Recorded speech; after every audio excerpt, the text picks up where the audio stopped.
আসসালামু আলাইকুম viewers, MBN motion YouTube চ্যানেলে আপনাকে স্বাগতম।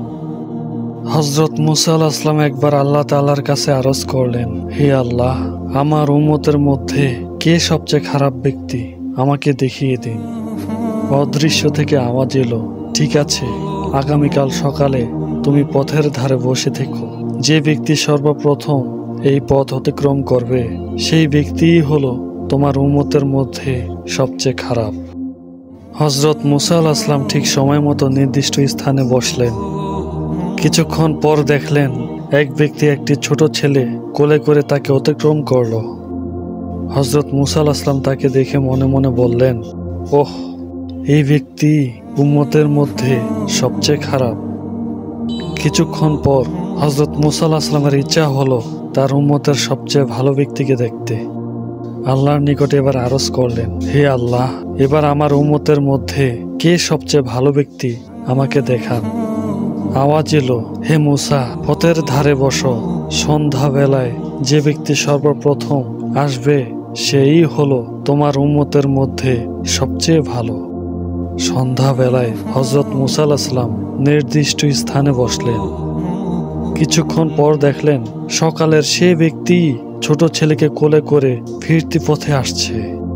তাকে দেখে হযরত মুসা আলাইহিস সালাম অত্যন্ত অবাক হলেন এবং গভীর চিন্তায় পড়ে গেলেন।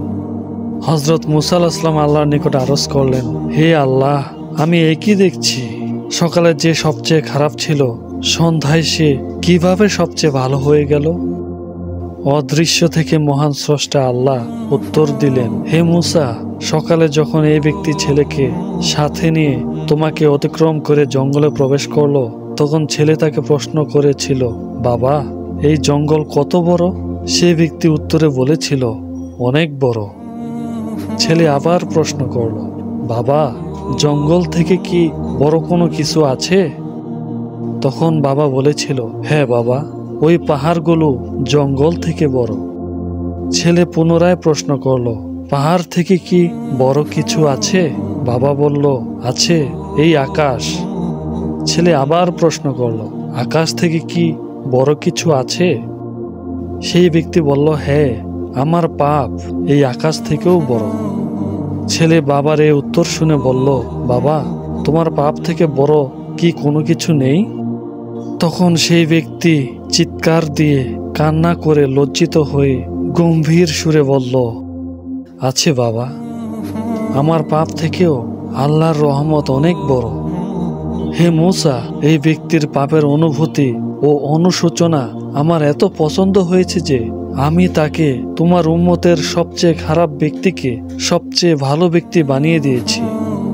আল্লাহু আকবার।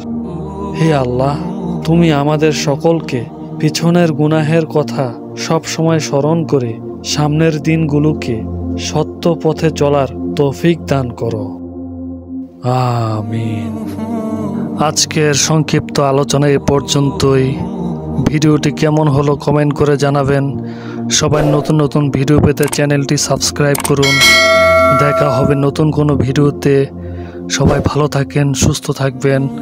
আসসালামু আলাইকুম ওয়া রাহমাতুল্লাহ।